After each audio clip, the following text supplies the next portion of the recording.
Doug, welcome to the couch. Thanks. It's great to be on the couch. It's nice, right? Yeah. Under the tree, at the edge of the stage, or it feels more like a field, but at the end of the stage. It was fantastic, not only to watch this talk, so hopefully the live streamers caught it. If people are catching up and they're watching the interview first, they still get to watch it. But for me, even more exciting was to sit in an audience which is a gasp with what you're saying, on every breath, listening and carefully taking it in, chuckling to themselves at appropriate times and also nodding along. I think it's really magic when you get that connection, so it was fantastic to hear that. If we've got people tuning in on the live stream that are maybe young developers or just getting to grips with JavaScript and they're looking at people like you going, how on earth does he make this path for himself? How did he get to there? Is there points in your life, because I know you kind of have changed around a little in your career, the points when you look back and you think, those were very definitive points that meant I ended up doing the next step? If there's 2 or 3 kind of pathways where you're like, that was a good choice for me to make, how did you make those choices? So I come to computing as an outsider. I was first a literature guy and then a media guy. I got my degree in broadcasting. So for me, programming has always been about communication. Yeah. That's the important thing. And for most people, it's not. It's mostly about computation or control. Yeah.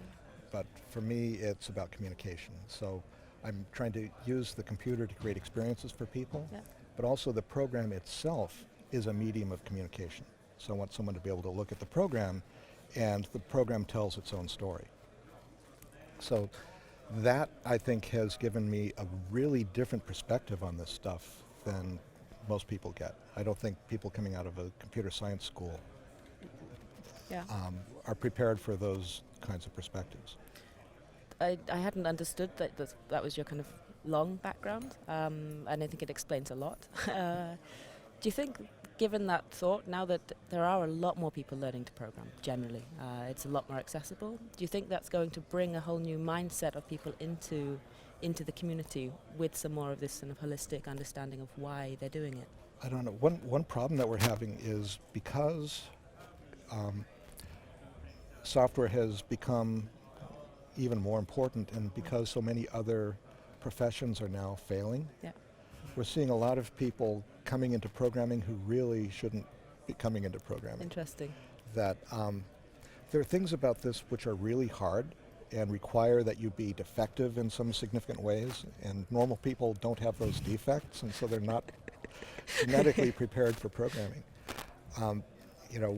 I'm convinced that programmers have to be extraordinarily optimistic, and normal people are a little more balanced, right? You can't be as wildly optimistic as programming requires, because if you're not a raging optimist, you can't do debugging. Which is a big problem. Because it turns out in programming we spend most of our time debugging. The other defect is that when we fix a bug, we have this rush of euphoria and we forget that we did that. And so we experience lost time. And so when we think about how we spent our time, it was all typing programs. And we forget about how much time we spent raging in the abyss. Very true. And that's why we can't do scheduling. Because how long should that take? Well, it's about that many keystrokes. It should, but it turns out it's that not gap that we don't remember. Yeah, it's the lost time that we don't know how to account for. Very interesting. I think that's I would love to talk about just that point for a long time, but we'll keep kind of moving through some different points. There's been a lot of conversation around open source, of course. With the position that you have, is there one thing that you think is the biggest threat at the moment to the open source community and kind of development of open source? Well, the biggest threat is patents. Patents are killing us. So patents in the United States are an idea that's over 200 years old. And for the first century or two, it was brilliant. It helped the United States become one of the world's manufacturing leaders, industry leaders. Because what a patent does is you trade away a trade secret in exchange for a limited monopoly. And so that caused all these trade secrets to come out into the open, and that shared information allowed us to take off. But the patent system is terrible for software Yeah. because it's basically about who owns an idea. And we're trying to create this community of ideas. And at any point, some troll can come along and say, we own that idea, and slap everybody down. Yeah. And it's intolerable. Yeah. So Is there a way around that? As in, do you see progress happening there? I don't see sufficient progress happening. The thing I would like to have happen is for the governments to recognize that anything that you can do with a computer can obviously be done with a computer. And anything which is obvious cannot be patented. So and right now in the US patent law, you cannot patent mathematics. No. But you can use mathematical ideas in your invention. Yeah. And so I would want to do the same thing for software, that you cannot patent the software, but you can patent the use of software in some larger system. So if we could get the legislature and the courts to agree that that's how it goes, we'd eventually eliminate all software patents, and then we'll be free to do what we need to do. Could take some decades until the old guys die, right? That's probably what's happening. Yeah. You know, so you can see a similar kind of fight in music sharing. Yeah.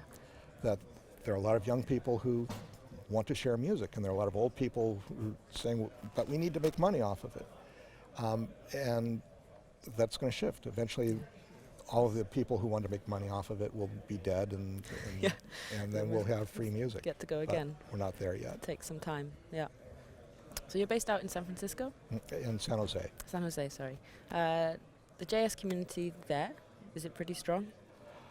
Oh yeah. I imagine it is. Yeah, I imagine it is. that's where it started, and the biggest companies in the world doing JavaScript are all there. Yeah.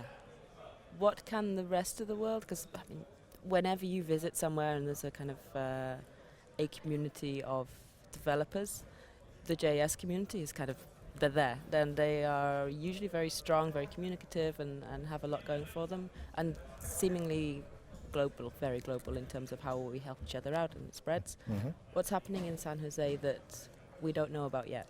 I over don't on this side. I don't know what you don't know about yet, but I'm sure it's great, whatever it is. Okay, we'll just wait then. Yeah. We'll just wait.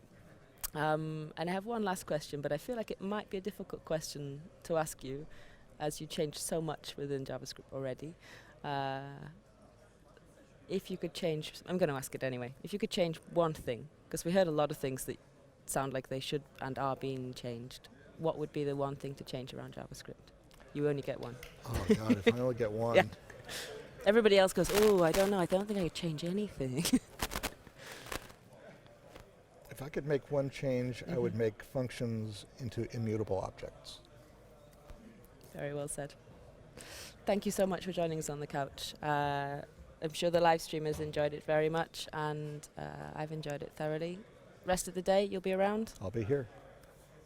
Looking forward to bumping into you. Great. Thank you very much. Thank you. Thank you, live streamers. Enjoy your break, and we'll see you soon.